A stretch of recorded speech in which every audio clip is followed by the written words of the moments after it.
सास का घूंघट। ये है देविका। देविका पढ़ी लिखी और मॉडर्न लड़की है, लेकिन उसकी शादी ऐसे परिवार में हुई है जो गांव में रहता है। भले ही ये 21वीं सदी है, लेकिन देविका की ससुराल वालों की सोच वो तो 18वीं सदी से आगे बढ़ी ही नहीं। आइए जानते हैं क्या होगा जब शहर की पढ़ी लिखी और मॉडर्न लड़की फंस जाएगी संकीर्ण मानसिकता वाले माहौल में।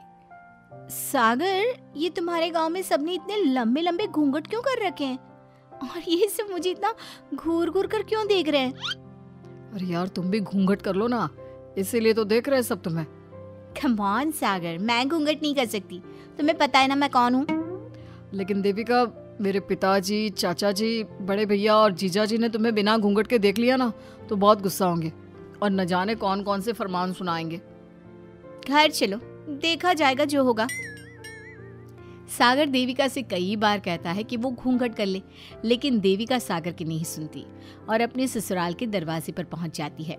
जब देविका वहां पहुंचती है तो देखती है कि उसकी सास बिमला, चाची सास कम्मो और जेठानी सुजाता ने लंबा सा घूंघट कर रखा था, पर उनकी ननद वीना ने घूंघट नहीं किया हुआ था। लेकिन हाँ, उसने सर पर सलीकी के साथ दुपट्टा जरूर ओढ़ा हुआ था। सागर अपनी पत्नी को सबसे मिलवा रहा होता है, तभी सागर के पिता जोगिंदर बोलते हैं, सागर, तूने बहू को इस घर के तौर तरीके नहीं समझा। हमारे घर की औरतें बिना घूंघट के किसी पर आए मर्द के सामने नहीं आती और तू इसे ऐसे ही ले आया। पिताजी, मैं समझा दूंगा। वो नई नई शहर से आई है ना, इसलिए उसे पता नहीं है। सागर की बात सुनकर उसके चाचा जी महेंद्र बोलते हैं, ये बात तो तुझे गांव में कदम रखते ही अपनी बीवी को समझानी चाहिए थी। हमारा गांव में बहुत नाम है। तेरी बीवी ऐसे गांव भर में घूमेगी तो क्या इज्जत रह जाएगी हमारी।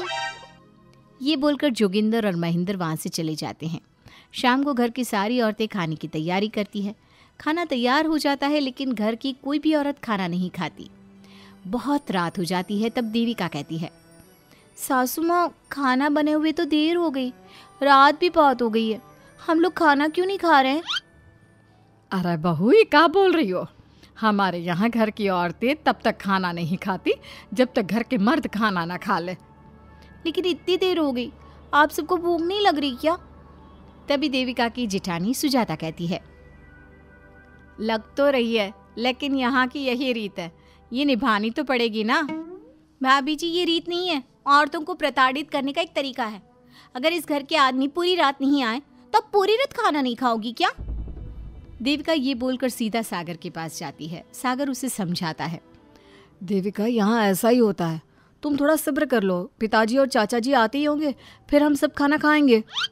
सागर देविका को समझा ही रहा था, तभी देविका की ननद वीना आकर कहती है, सागर, खाना खाने आ जाओ, पिताजी और चाचा जी आ गए हैं। चलो देविका, तुम्हारा इंतजार खत्म हुआ। सागर खाने के लिए बैठ जाता है। जब सब खाना खाने बैठते हैं तो देविका भी बैठ जाती है। सागर धीरे से उसे कहता है, अरे देविका, ये क्या कर रही हो? तुम इस तरह हमारे साथ खाना नहीं खा सकती। मगर क्यों सागर, मुझे भूख लगी है, सब लोग खा रहे हैं तो मैं क्यों नहीं खा सकती? ये हमारे घर का नियम है, पहले घर के आदमी खाते हैं और बाद में औरतें। लेकिन सागर, हमारे घर में तो ऐसा कोई नियम नहीं है। देविका और सागर में बहस छिड़ जाती है। तब सागर का बड़ा भाई कहता है, सागर, तेरी बीवी को एक बार में समझ में नहीं आता क्या कि इस घर की औरतें मर्दों के खाना खाने के बाद ही खाना खा सकती है? भैया, मैं देविका को यही समझा रहा था। मुझे तो लग रहा है कि इसके दिमाग में कोई बात ही नहीं बैठती एक बार में। भैया, मेरे दिमाग में बात तब बैठेगी ना जब आपकी बात कोई ढंग की होगी। अरे आखिर क्यों घर की औरतों को आप लोगों की बात खाना मिलेगा? हाँ, अब से पहले घर की किसी औरत ने घर की किसी मर्द से इस लहजे में बात नहीं की थी, इसलिए वो सब देविका की बात सुनकर हैरान रह गए।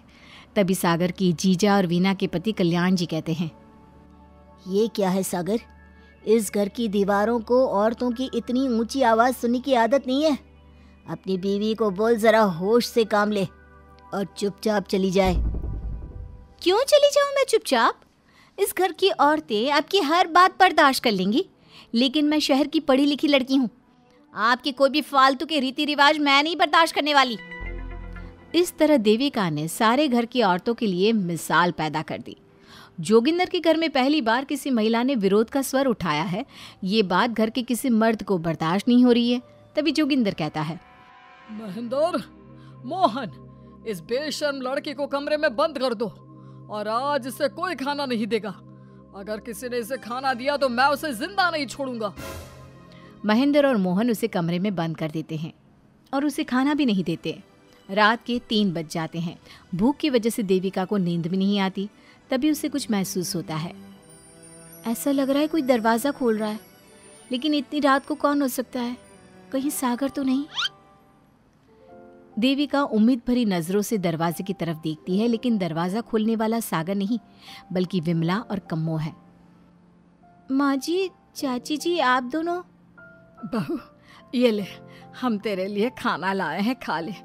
और ये बात ना तो किसी को बताना मत कि हमने तुझे खाना दिया है, नहीं तो हमारे मर्द मार मार कर हमारा बुरा हाल कर देंगे। माँ जी, आप यहाँ इतना घुट घुट कर क्यों रहती हो? देविका, अब तू भी इस घर की बहू है, तू भी हमारी तरह रहना सीख ले। इस घर के कायदे कानून अपना ले। इस घर के मर्द तो कभी बदलने वाले हैं नहीं बहू, तो तू ही बदल ले अपने आप को। माँ जी, बदलाव अच्छे के लिए हो तो हमें बदलना चाहिए। बेकार और बेतुकी बातों का तो विरोध करना चाहिए। दोनों ने देविका को समझाने की कोशिश की, लेकिन देविका ने उल्टा उन्हें ही समझा दिया। इसी तरह एक दिन देविका किसी बात पर जोर जोर से हंस रही थी। तभी देविका की सास विमला ने उसे टोकते हुए कहा, अरे बहू, तू इतनी जोर जोर से क्यों हंस रही है? हमारे घर की औरत इतनी जोर जोर से नहीं हंसती। विमला अपनी बहू को समझा रही थी कि तभी महेंद्र बोलता है, अरे कम्मो, कौन है ये औरत जो बेशर्मों की तरह जोर जोर से हंस रही है? तभी कम्मो और देविका बाहर आ जाती हैं। जी वो मैं हंस रही थी चाचा जी। अब आप लोग हंसने पर भी पाबंदी लगाओगे क्या? तुम जैसी बदतमीज लड़कियों से मैं बात नहीं करना चाहता, लेकिन कान खोलकर सुन लो, इस घर की औरतें इतना जोर जोर से नहीं हंसती। और हाँ, तुम्हें पहले ही बता चुके हैं कि इस घर की दीवारों को औरतों की तेज आवाज सुनने की आदत नहीं है। इस घर की दीवारों को आदमियों की ऊंची आवाज सुनने की आदत है, लेकिन औरतों की नहीं। चाचा जी, आपके घर की दीवारें तो बहुत दोगली है। हर पाबंदी औरतों के लिए क्यों चाचा जी? औरतें ये नहीं कर सकती, औरतें वो नहीं कर सकती। औरतें सांस ले सकती है या उस पर भी पाबंदी है? चुप हो जाना बहू, मत बोल और घूंघट कर ले। ये तेरे चाचा ससुर है, थोड़ा तो लिहाज कर। कम्मो के समझाने पर भी देविका चुप नहीं होती। वो महेंद्र से ऐसे ऐसे सवाल पूछती है जिनका जवाब उसके पास होता ही नहीं। महेंद्र गुस्से से सागर को आवाज़ देता है। महेंद्र की आवाज़ सुनकर घर के सभी आदमी बाहर आ जाते हैं। जी चाचा जी, आपने बुलाया? अपनी मुंह जोर बीवी को यहाँ से ले जाने तो कुछ अनर्थ हो जाएगा। क्या हुआ चाचा जी? तेरी बीवी जिस तरह से मुझसे बात कर रही है, छोटे बड़े की तमीज नहीं है इसे। कम से कम 7 दिन तक ये कमरे से बाहर नहीं निकलनी चाहिए। अगर इसे मैंने कमरे से बाहर देख लिया तो किसी की खैर नहीं, समझे? पर मैंने कुछ गलत नहीं बोला। सागर, जो सच है मैंने वही कहा है। देविका, चलो मेरे साथ। लेकिन सागर, मेरी बात तो सुनो। सागर देविका को वहां से ले जाता है। इसी तरह से कई दिन बीत गए। अब देविका अपने ससुराल में हर गलत बात का विरोध करने लगी, लेकिन जितना ज्यादा वो विरोध करती, उसके ससुराल वाले उस पर उतना ही ज्यादा अत्याचार करते। अब देखना यह है कि देविका अपने ससुराल वालों के अत्याचार को यूं ही सहती रहेगी। क्या उसके ससुराल में घूंघट में औरतों का दम इसी तरह घुटता रहेगा? अगर आप इन सवालों के जवाब जानना चाहते हैं ना, तो हमें कमेंट करके ज़रूर बताइएगा। और हमारी स्टोरी को लाइक, शेयर और चैनल को सब्सक्राइब करना ना भूलें।